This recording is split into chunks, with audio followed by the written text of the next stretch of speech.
Nama saya Budi, Pak. Gabung dengan PLN atas rekomendasi teman saya, Binur, Bu Ida juga. Sementara gabungnya atas nama istri, Pak.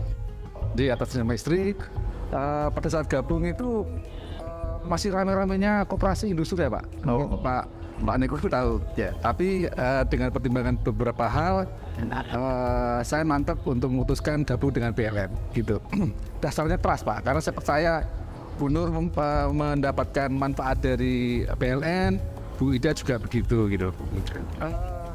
Rencana memang hari ini pengen ketemu Pak Niko langsung, kemudian pengen tahu profil singkat lah dari PLN. Ya. Karena sebelumnya juga saya sudah ngecek websitenya PLN, Pak, dan kemudian tadi Pak Niko menjelaskan ada berbagai banyak jenis usaha yang dijalankan oleh PLN, termasuk diantaranya yang terkait dengan mata uang digital, Pak, ya, kripto yang cuma Pak ya. Ya, yang saya tahu memang kripto ini banyak membuat orang kaya raya, tapi juga banyak juga yang rugi juga, Pak. Kalau kemudian Pak Niko ternyata menginvestasikan ke fund manager, Pak, ya, yang untuk mengolah dananya di kripto, dan kemudian tidak pernah bertatap muka langsung dengan tradernya atau dengan manajernya, ini kita diberi kesempatan untuk ketemu langsung dengan Pak Niko. Artinya kan ada keterikatan dan kemudian ada trust yang akan dibangun oleh Pak Niko dengan anggota PLN semua, begitu, Pak. Saya ingin tahu, Pak, terkait dengan informasi yang saya terima, bahwasanya PLN juga memberi kesempatan kita untuk kepemilikan kendaraan, Pak. Kepemilikan kendaraan yang ini bisa istilahnya dibayarkan oleh PLN. Ini dibaca ini grup apa ini? Tradernya PLN ya. Berarti ini laporan grup ini. Kita lihat yang hari ini aja. Hari ini berapa keuntungannya? 91,36%. Pokoknya nggak usah dihitung ya. Terus apa lagi? 120,99%. Ini hari ini belum selesai ya. Ini artinya ini baru pagi ini. Nanti kan sampai 24 jam. Sudah berapa tadi? Ini baru ada 2 laporan ini yang masuk. 91 ditambah 120. Berapa persen, Pak Ibu? Oh, banyak sekali. Ini belum ada 1 hari dan baru ada 2 trader yang laporan. Benar ya, ini tadi ya? Laporannya dari ini ya? Ya, yang ini kemarin. Kemarinnya banyak sekali. Itu semua ya, semuanya. Nah, ini baru sekalian ya. Oke, maksudnya. Oke. Untuk kendaraan, maksudnya ya, di PLN untuk beli mobil. Kalau mobil baru itu cukup 60%. Tapi kalau mobil second itu 65%. Belinya di dealer sendiri ya, di dealer kita sendiri.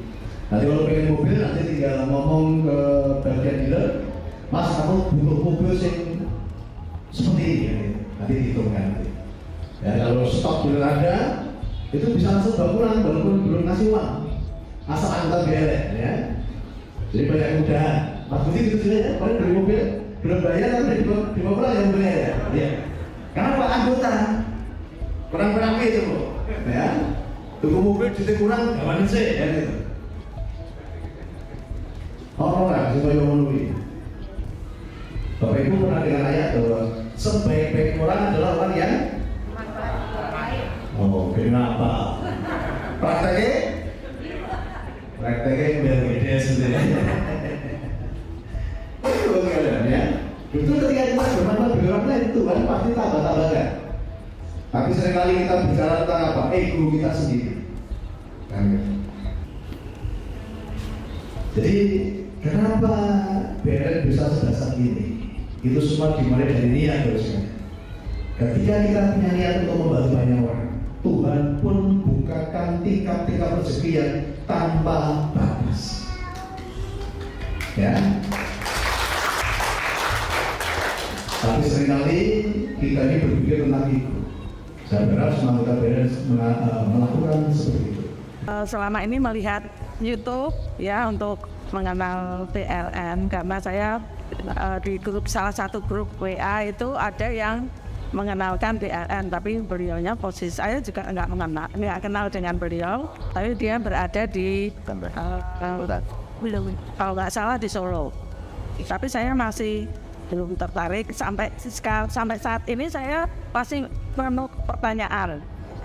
Begitu Pak. Jadi intinya ini saya belum bergabung. Cuman ada satu yang saya tanyakan. Dengan mendengar beberapa testimoni yang tadi yang saya dengarkan, saya pahami itu intinya kan kita mempunyai aset, terus kalau nggak salah ya Pak, ini menurut saya punya aset terus kita bawa ke koperasi BLN. Nah masalahnya di sini saya itu sebelum mengenal ini kan belum mengenal BLN ini, maksudnya belum gabung. Nah itu asetnya sudah di gitu maksud saya. Di BLN kan Pak, ya ada hutang lunas tanpa bayar. Cuma kita bantu untuk pengelolaan keuangannya. Jadi ibu pinjam bank, selama ini kalau langsung sendiri kan benar Bu ya. Kalau selama ini banyak orang berhutang dengan berjerit lelah untuk membayar hutangnya itu. Bu Nurdia itu punya hutang, tetapi dia tanya Bu Nurdia, beliau tidak pernah bayar hutang. Ya, karena apa yang bayar ini BLN. Benar sebenarnya, dengan hutang saya bayar BLN sebenarnya. Nah, langsung itu banget nih. Ya, isi tak Juli. Ya, hutang yang bank saya bayar BLN, isi tak Juli. Kunjulannya akeh. Nanti kalau tidak ingin supaya ibu bisa membayar hutang dengan nyaman, ya dengan nyaman. Dulu dulu. Nah, dulu banget, dulu langsung duit dulu ya. Ya, jadi bagaimana saya mendampingi dulu orang yang tadi hutang tadi ketemu saya tak dampingi. Ada istilah begini, ada hutang baik. Hutang baik adalah hutang yang dibayarkan orang lain, itu hutang baik. Kemudian ada hutang buruk. Apa itu hutang buruk? Hutang yang dibayar sendiri dengan berdarah-darah dan dengan jerih lelah. Itu hutang buruk. Tapi lebih dari semua itu ada namanya orang baik. Orang baik itu adalah orang yang dengan senang hati membayarkan hutangnya orang lain. Dan itu hanya ada di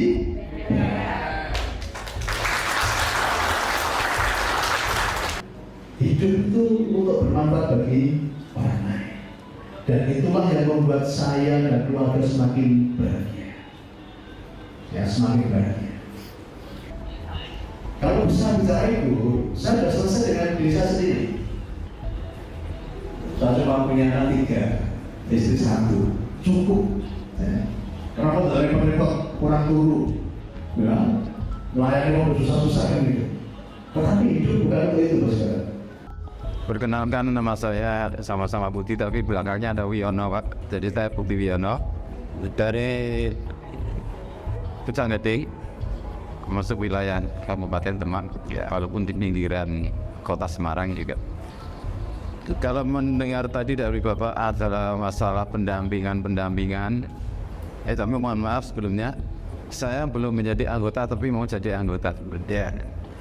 Masalah BLN kami sudah mendengar banyak sekali. Kemarin kami ketemu dengan Bu Ermi dan kakak saya kebetulan Mbak Nuridia, atau kalau di rumah biasa saya panggil Mbak Cici gitu. Oh ini di rumah lebih akrab dengan Mbak Cici.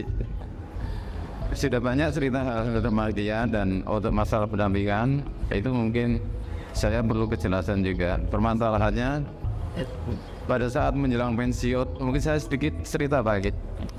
Saya berusaha untuk menjadi ya apa namanya ada semacam ini rental mobil. Kebetulan waktu itu saya ada 2 mobil rental, dan pada akhirnya karena sesuatu hal itu sehingga kami agak terpuruk di situ, karena juga harus mencicil kepada bank juga, karena waktu saya ambil itu dengan 50%, yang 50% kita ambilkan dari utang-utangan itu tadi di dealer, dan saya harus membiayai 3 orang anak, yang 2 kuliah, yang 1 masih sekolah SMA waktu itu, yang 2 kuliah, yang 1 di pondok, sehingga kami agak terpuruk juga.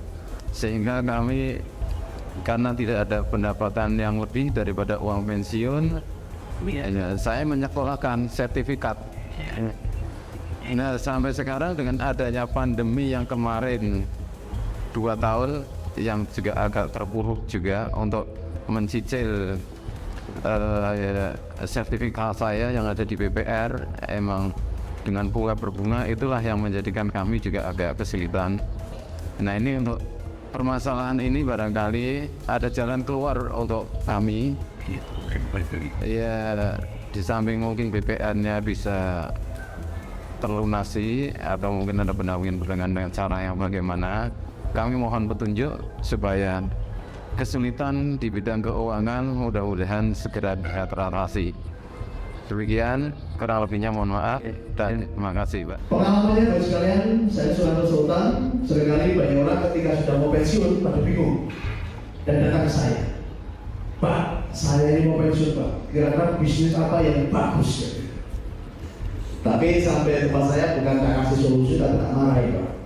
Saya bilang gini, Pak, sampai gue tua, ya, ojo ketakilan. Pensiun mayae lain. Makanya tak ketemu saya, nanti pensiun itu istirahat. Asetnya yang disuruh bekerja. Jadi waktu muda itu cari kerja keras, cari uang, di masa tua uang yang suruh bekerja untuk kita. Ojo diwale, wis tua saja begitu terus. Baru mau belajar bisnis lagi. Karena barangkali ketika Anda muda saja nggak pernah belajar bisnis, tetapi ketika pensiun baru mau belajar bisnis.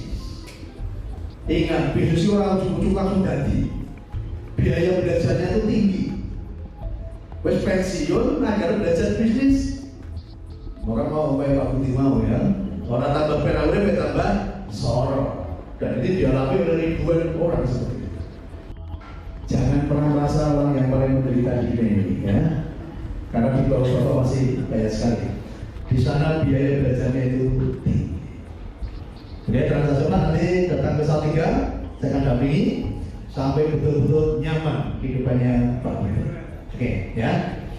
Karena masih ada Pak Edi nanti akan, ini juga salah satu pintu rezeki yang bikin kita sehat, awet muda, dan juga sebagai sumber penghasilan yang baru yang nanti bisa dinikmati oleh semua anggota DLL. Terima kasih. Cukup sekian, tidak ada yang lain lagi ya. Ini sesi terakhir tadi. Kini sudah saatnya semua menjadi tua di tanah air dan bumi, negeri sendiri kawan. Kemari paloh jinawi, pastilah sungguh terjadi. Mari bangkit saudaraku, naikkanlah martabatmu. Selamat